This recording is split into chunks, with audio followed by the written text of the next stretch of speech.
जय जय साईं राम साईं राम साईं राम। जय जय साईं राम साईं राम साईं राम। जय जय साईं राम साईं राम साईं राम। जय जय साईं राम साईं राम साईं राम। जय जय साईं राम साईं राम साईं राम। आज हम बाबा की असीम कृपा से अध्याय 2 का श्रवण करेंगे। इस अध्याय में ग्रंथ लेखन का ध्येय, कार्यारंभ में असमर्थता और साहस, गर्मागर्म बहस, अर्थपूर्ण उपाधि, हेमाड़ पंथ, गुरु की आवश्यकता आदि विषयों का श्रवण करेंगे। गत अध्याय में ग्रंथकार ने अपने मौलिक ग्रंथ श्री साईं सच्चरित, जो मराठी भाषा में है, उन कारणों पर प्रकाश डाला था जिनके द्वारा उन्हें ग्रंथ रचना के कार्य को आरंभ करने की प्रेरणा मिली। अब वे ग्रंथ पठन के योग्य अधिकारियों तथा अन्य विषयों का इस अध्याय में विवेचन करते हैं। ग्रंथ लेखन का हेतु। अब हम जानेंगे कि ग्रंथ लेखन का हेतु क्या था। किस प्रकार विसूचिका के रोग के प्रकोप को आटा पिसवाकर तथा उसको ग्राम के बाहर फेंकवा कर रोका तथा उसका उन्मूलन किया। बाबा की इस लीला का प्रथम अध्याय में वर्णन किया जा चुका है। मैंने और भी लीलाएं सुनी जिनसे मेरे हृदय को अति आनंद हुआ और यही आनंद का स्रोत काव्य रूप में प्रकट हुआ। मैंने ये भी सोचा कि इन महान आश्चर्यजनक लीलाओं का वर्णन बाबा के भक्तों के लिए मनोरंजक एवं शिक्षाप्रद सिद्ध होगा तथा उनके पाप समूल नष्ट हो जाएंगे। इसलिए मैंने बाबा की पवित्र जीवन गाथा और उनके मधुर उपदेशों का लेखन प्रारंभ कर दिया। श्री साईं की जीवनी ना तो उलझनपूर्ण है और न संकीर्ण ही, वरन सत्य और आध्यात्मिक मार्ग का वास्तविक दिग्दर्शन कराती है। कार्य आरंभ करने में असमर्थता और साहस। अब हम जानेंगे कि कार्य प्रारंभ करने में क्या असमर्थता हुई और किस प्रकार साहस की प्राप्ति हुई। श्री हेमाड़ पंत को ये विचार आया कि मैं इस कार्य के लिए उपयुक्त पात्र नहीं हूँ। मैं तो अपने परम मित्र की जीवनी से भी भली भांति परिचित नहीं हूँ और न ही अपनी प्रकृति से। तब फिर मुझ सरीखा मूढ़मते भला एक महान सत्पुरुष की जीवनी लिखने का दुस्साहस कैसे कर सकता है। अवतारों की प्रवृत्ति के वर्णन में वेद भी अपनी असमर्थता प्रकट करते हैं। किसी संत का चरित्र समझने के लिए स्वयं को पहले संत होना नितांत आवश्यक है। फिर मैं तो उनका गुणगान करने के सर्वथा अयोग्य ही हूँ। संत की जीवनी लिखने में एक महान साहस की आवश्यकता है और कहीं ऐसा ना हो कि 4 लोगों के समक्ष हास्य का पात्र बनना पड़े। इसलिए श्री साईं बाबा की कृपा प्राप्त करने के लिए मैं ईश्वर से प्रार्थना करने लगा। महाराष्ट्र के संत श्रेष्ठ श्री ज्ञानेश्वर महाराज का कथन है कि संत चरित्र के रचयिता से परमात्मा अति प्रसन्न होता है। तुलसीदास जी ने भी कहा है कि साधु चरित शुभ सरिस कपासु, निरस विशद गुणमय फल जासु, जो सही दुख पर छिद्र दुरावा, वंदनीय जय जग जस पावा। भक्तों को भी संतों की सेवा करने की इच्छा बनी रहती है। संतों की कार्य पूर्ण करा लेने की प्रणाली भी विचित्र ही है। यथार्थ प्रेरणा तो संत ही किया करते हैं। भक्त तो निमित्त मात्र या कहिए कि कार्य पूर्ति के लिए एक यंत्र मात्र है। उदाहरणार्थ, शक संवत 1700 में कवि महीपति को संत चरित्र लेखन की प्रेरणा हुई। ईश्वर ने संतों में अंतः प्रेरणा पैदा की और कार्य पूर्ण हो गया। इसी प्रकार शक संवत 1800 में श्री दासगणों की सेवा स्वीकार हुई। महीपति ने 4 काव्य रचे, भक्त विजय, संत विजय, भक्त लीलामृत और संत लीला अमृत, और दासगणों ने केवल 2, भक्त लीलामृत और संत कथामृत, जिसमें आधुनिक संतों के चरित्रों का वर्णन है। भक्त लीलामृत के अध्याय 31, 32 और 33 तथा संत कथामृत के 57वें अध्याय में श्री साईं बाबा की मधुर जीवनी तथा अमूल्य उपदेशों का वर्णन सुंदर एवं रोचक ढंग से किया गया है। इनका उद्धरण श्री साईं लीला पत्रिका के अंक 11, 12 और 17 में दिया गया है। पाठकों से इनके पठन का अनुरोध है। इसी प्रकार श्री साईं बाबा की अद्भुत लीलाओं का वर्णन एक बहुत सुंदर छोटी सी पुस्तिका श्री साईनाथ भजनमाला में किया गया है। इसकी रचना बांद्रा की श्रीमती सावित्रीबाई रघुनाथ तेंदुलकर ने की है। श्री दासगणु महाराज ने भी श्री साईं बाबा पर कई मधुर कविताओं की रचना की है। एक और भक्त अमीदास भवानी मेहता ने भी बाबा की कुछ कथाओं को गुजराती में प्रकाशित किया है। साईं प्रभा नामक पत्रिका में भी कुछ लीलाएं शिरडी के दक्षिणा भिक्षा संस्थान द्वारा प्रकाशित की गई हैं। अब प्रश्न ये उठता है कि जब श्री साईनाथ महाराज के जीवन पर प्रकाश डालने वाला इतना साहित्य उपलब्ध है, फिर और एक ग्रंथ साईं सच्चरित्र रचने की आवश्यकता ही कहाँ पैदा होती है? इसका उत्तर केवल यही है कि श्री साईं बाबा की जीवनी सागर के सदृश अगाध, विस्तृत और अथाह है। यदि उसमें गहरे गोते लगाए जाएं, तो ज्ञान एवं भक्ति रूपी अमूल्य रत्नों की सहज ही प्राप्ति हो सकती है, जिनसे मुमुक्षुओं को बहुत लाभ होगा।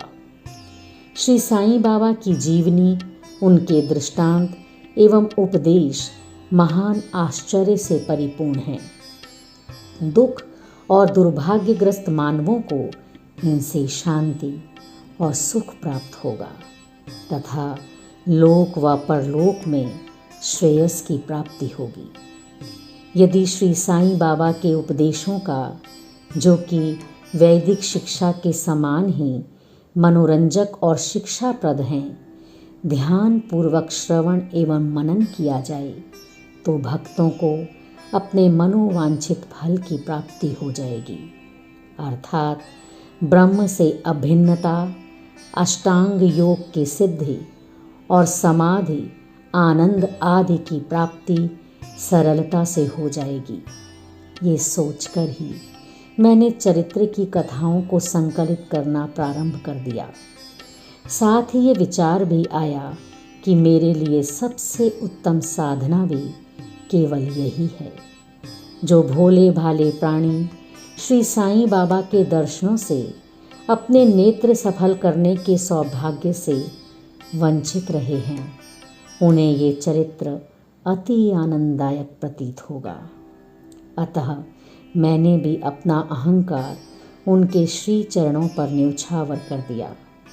मैंने सोचा कि अब मेरा पथ अति सुगम हो गया है और बाबा मुझे इही लोक और परलोक में सुखी बना देंगे। मैं स्वयं बाबा की आज्ञा प्राप्त करने का साहस नहीं कर सकता था, अतः मैंने श्री माधवराव उपनाम श्यामा से, जो कि बाबा के अंतरंग भक्तों में से थे, इस हेतु प्रार्थना की। उन्होंने इस कार्य के निमित्त श्री साईं बाबा से विनम्र शब्दों में इस प्रकार प्रार्थना की। ये अन्ना साहिब आपकी जीवनी लिखने के लिए अति उत्सुक हैं, परंतु आप कृपया ऐसा ना कहना कि मैं तो एक फ़कीर हूँ तथा मेरी जीवनी लिखने की आवश्यकता ही क्या है। आपकी केवल कृपा और अनुमति से ही ये लिख सकेंगे, अथवा आपके श्री चरणों का पुण्य प्रताप ही इस कार्य को सफल बना देगा। आपकी अनुमति तथा आशीर्वाद के अभाव में कोई भी कार्य यशस्वी नहीं हो सकता। ये प्रार्थना सुनकर बाबा को दया आ गई। उन्होंने आश्वासन और उदी देकर अपना वरद हस्त मेरे मस्तक पर रखा और कहने लगे कि इन्हें जीवनी और दृष्टांतों को एकत्रित कर लिपिबद्ध करने दो। मैं इनकी सहायता करूँगा। मैं स्वयं ही अपनी जीवनी लिखकर भक्तों की इच्छा पूर्ण करूँगा, परंतु इनको अपना अहम त्याग कर मेरी शरण में आना चाहिए। जो अपने जीवन में इस प्रकार आचरण करता है उसकी मैं अत्यधिक सहायता करता हूँ। मेरी जीवन कथाओं की बात तो सहज है, मैं तो इन्हें घर बैठे अनेक प्रकार से सहायता पहुँचाता हूँ। जब इनका अहम पूर्णतः नष्ट हो जाएगा और खोजने पर लेश मात्र भी ना मिलेगा, तब मैं इनके अंतःकरण में प्रकट होकर स्वयं ही अपनी जीवनी लिखूंगा। मेरे चरित्र और उपदेशों के श्रवण मात्र से ही भक्तों के हृदय में श्रद्धा जागृत होकर सरलतापूर्वक आत्मानुभूति एवं परमानंद की प्राप्ति हो जाएगी। ग्रंथ में अपने मत का प्रतिपादन और दूसरों का खंडन तथा अन्य किसी विषय के पक्ष या विपक्ष में व्यर्थ के वाद विवाद की कुचेष्टा नहीं होनी चाहिए। अर्थपूर्ण उपाधि हेमाड़ पंथ। अब हम जानेंगे कि हेमाड़ पंथ को ये उपाधि कैसे मिली। वाद विवाद शब्द से हमको स्मरण हो आया कि मैंने पाठकों को वचन दिया है कि हेमाड़ पंथ उपाधि किस प्रकार प्राप्त हुई इसका वर्णन करूँगा। अब मैं उसका वर्णन करता हूँ। श्री काका साहेब दीक्षित व नाना साहेब चांदोरकर मेरे अति घनिष्ठ मित्रों में से थे। उन्होंने मुझसे शिरडी जाकर श्री साईं बाबा के दर्शनों का लाभ उठाने का अनुरोध किया। मैंने उन्हें वचन दिया, परंतु कुछ बाधा आ जाने के कारण मेरी शिरडी यात्रा स्थगित हो गई। मेरे घनिष्ठ मित्र का पुत्र लोनावला में रोगग्रस्त हो गया था। उन्होंने सभी संभव आदि भौतिक और आध्यात्मिक उपचार किए, परंतु सभी प्रयत्न निष्फल हुए और ज्वर किसी प्रकार भी कम ना हुआ। अंत में उन्होंने अपने गुरुदेव को उसके सिरहाने बिठलाया, परंतु परिणाम पूर्ववत ही हुआ। ये घटना देखकर मुझे विचार आया कि जब गुरु एक बालक के प्राणों की भी रक्षा करने में असमर्थ हैं, तब उनकी उपयोगिता ही क्या है, और जब उनमें कोई सामर्थ्य ही नहीं, तब फिर शिरडी जाने से क्या प्रयोजन। ऐसा सोचकर मैंने यात्रा स्थगित कर दी, परंतु जो होना है वो तो होकर ही रहेगा, और वो इस प्रकार हुआ। प्रांताधिकारी नाना साहेब चांदोरकर बसई के दौरे पर जा रहे थे।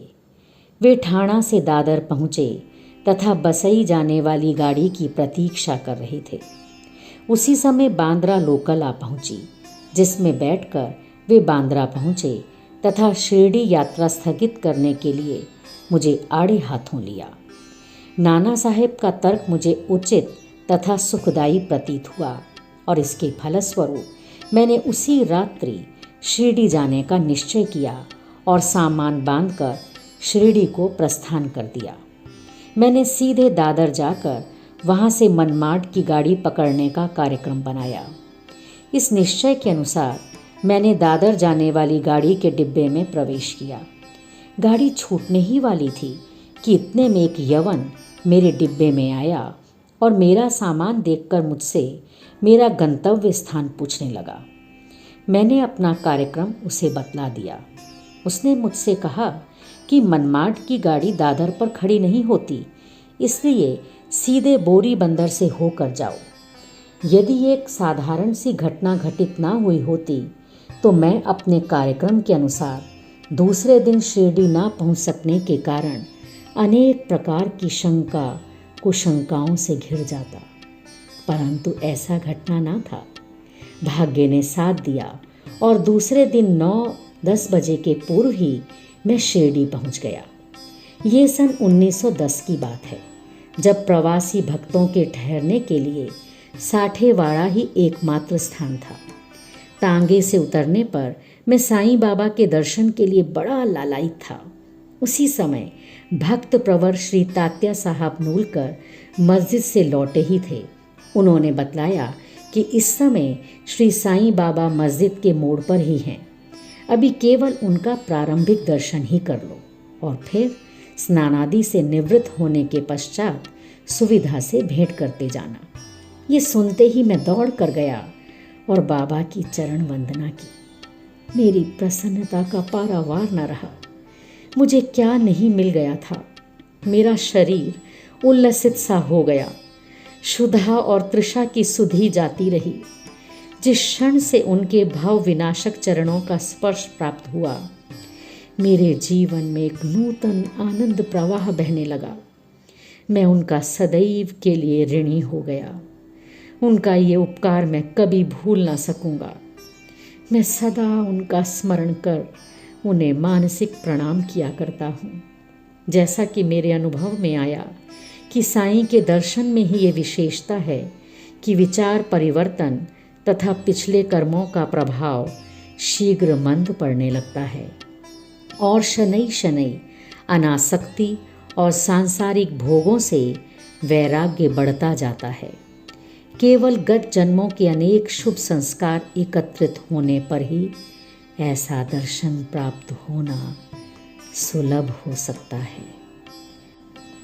पाठकों, मैं आपसे शपथ पूर्वक कहता हूँ कि यदि आप श्री साईं बाबा को एक दृष्टि भरकर देख लेंगे तो आपको संपूर्ण विश्व ही साईंमय दिखलाई पड़ेगा। गर्मा गर्म बहस। अब जानेंगे गर्मा गर्म बहस का प्रसंग। शिरडी पहुंचने के प्रथम दिन ही बाला साहेब तथा मेरे बीच गुरु की आवश्यकता पर वाद विवाद छिड़ गया। मेरा मत था कि स्वतंत्रता त्याग कर पराधीन क्यों होना, तथा जब कर्म करना ही पड़ता है तब गुरु की आवश्यकता ही कहाँ रही। प्रत्येक को पूर्ण प्रयत्न कर स्वयं को आगे बढ़ाना चाहिए। गुरु शिष्य के लिए करता ही क्या है, वो तो सुख से निद्रा का आनंद लेता है। इस प्रकार मैंने स्वतंत्रता का पक्ष लिया और बाला साहेब ने प्रारब्ध का। उन्होंने कहा कि जो विधि लिखित है वो घटित होकर ही रहेगा। इसमें उच्च कोटि के महापुरुष भी असफल हो गए हैं। कहावत है, मेरे मन कछु और है, विधाता के कछु और। फिर परामर्श युक्त शब्दों में बोले, भाई साहेब, ये निरी विद्वता छोड़ दो। ये अहंकार तुम्हारी कुछ भी सहायता न कर सकेगा। इस प्रकार दोनों पक्षों के खंडन मंडन में लगभग 1 घंटा व्यतीत हो गया और सदैव की भांति कोई निष्कर्ष न निकल सका। इसलिए तंग और विवश होकर विवाद स्थगित करना पड़ा। इसका परिणाम ये हुआ कि मेरी मानसिक शांति भंग हो गई तथा मुझे अनुभव हुआ कि जब तक घोर दैहिक बुद्धि और अहंकार ना हो तब तक विवाद संभव नहीं। वस्तुतः ये अहंकार ही विवाद की जड़ है। जब अन्य लोगों के साथ मैं मस्जिद गया तब बाबा ने काका साहेब को संबोधित कर प्रश्न किया कि साठेवाड़ा में क्या चल रहा था, किस विषय में विवाद था। फिर मेरी ओर दृष्टिपात कर बोले, किन हेमाड पंत ने क्या कहा। ये शब्द सुनकर मुझे अधिक अचंभा हुआ। साठीवाड़ा और मस्जिद में पर्याप्त अंतर था। सर्वज्ञ या अंतर्यामी हुए बिना बाबा को विवाद का ज्ञान कैसे हो सकता था। मैं सोचने लगा कि बाबा हेमाड पंथ के नाम से मुझे क्यों संबोधित करते हैं। ये शब्द तो हेमाद्री पंथ का अपभ्रंश है। हेमाद्री पंथ देवगिरी के यादव राजवंशी महाराजा महादेव और रामदेव के विख्यात मंत्री थे। वे उच्च कोटि के विद्वान, उत्तम प्रकृति और चतुर्वर्ग चिंतामणि और राज प्रशस्ति जैसे उत्तम काव्यों के रचयिता थे। उन्होंने ही हिसाब किताब रखने की नवीन प्रणाली का आविष्कार किया था और बही खाते की पद्धति को जन्म दिया था। और कहाँ मैं इसके विपरीत एक अज्ञानी, मूर्ख और मंदमती हूँ। अतः मेरी समझ में ये ना आ सका कि मुझे इस विशेष उपाधि से विभूषित करने का क्या तात्पर्य है। गहन विचार करने पर मैं इस निष्कर्ष पर पहुंचा कि कहीं मेरे अहंकार को चूर्ण करने के लिए ही तो बाबा ने इस अस्त्र का प्रयोग नहीं किया है, ताकि मैं भविष्य में सदैव के लिए निरभिमानी एवं विनम्र हो जाऊं। अथवा कहीं ये मेरे वाक चातुर्य के उपलक्ष्य में मेरी प्रशंसा तो नहीं है। भविष्य पर दृष्टिपात करने से प्रतीत होता है कि बाबा के द्वारा हेमाड पंथ की उपाधि से विभूषित करना कितना अर्थपूर्ण और भविष्य गोचर था। सर्वविदित है कि कालांतर में दाभोलकर ने श्री साईं बाबा संस्थान का प्रबंध कितने सुचारू एवं विद्वतापूर्ण ढंग से किया था। हिसाब किताब आदि कितने उत्तम प्रकार से रखे तथा साथ ही साथ महाकाव्य साईं सच्चरित्र की रचना भी की। इस ग्रंथ में महत्वपूर्ण और आध्यात्मिक विषयों जैसे ज्ञान, भक्ति, वैराग्य, शरणागति व आत्मनिवेदन आदि का समावेश है। गुरु की आवश्यकता। अब जानेंगे कि जीवन में गुरु की आवश्यकता क्यों है। इस विषय में बाबा ने क्या उद्गार प्रकट किए, इस विषय पर हेमाड पंथ द्वारा लिखित कोई लेख या स्मृति पत्र प्राप्त नहीं है, परंतु काका साहेब दीक्षित ने इस विषय पर उनके लेख प्रकाशित किए हैं। बाबा से भेंट करने के दूसरे दिन हेमाड पंथ और काका साहेब ने मस्जिद में जाकर घर लौटने की अनुमति मांगी। बाबा ने स्वीकृति दे दी। किसी ने प्रश्न किया, बाबा कहाँ जाएं? उत्तर मिला, ऊपर जाओ। प्रश्न, मार्ग कैसा है? अनेक पंथ हैं, यहाँ से भी एक मार्ग है, परंतु ये मार्ग दुर्गम है तथा सिंह और भेड़िए भी मिलते हैं। यदि पथ प्रदर्शक भी साथ हो तो तब कोई कष्ट ना होगा। पथ प्रदर्शक तुम्हारे सिंह, भेड़िए और खंदकों से रक्षा कर तुम्हें सीधे निर्दिष्ट स्थान पर पहुंचा देगा, परंतु उसके अभाव में जंगल में मार्ग भूलने या गड्ढे में गिर जाने की संभावना है।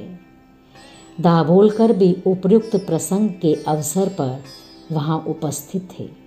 उन्होंने सोचा कि जो कुछ बाबा कह रहे हैं वे गुरु की आवश्यकता क्यों है, इस प्रश्न का उत्तर है।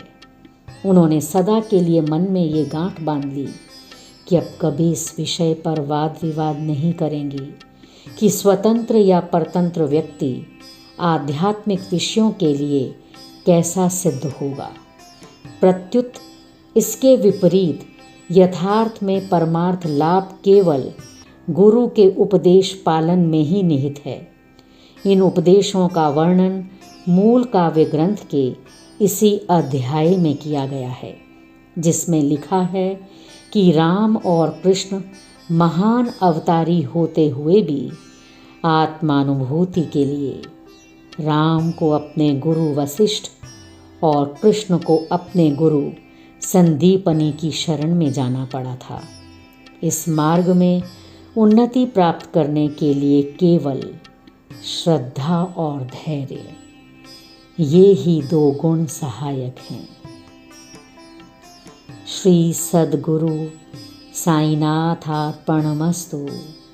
शुभम भवतु। अध्याय 2 संपूर्ण।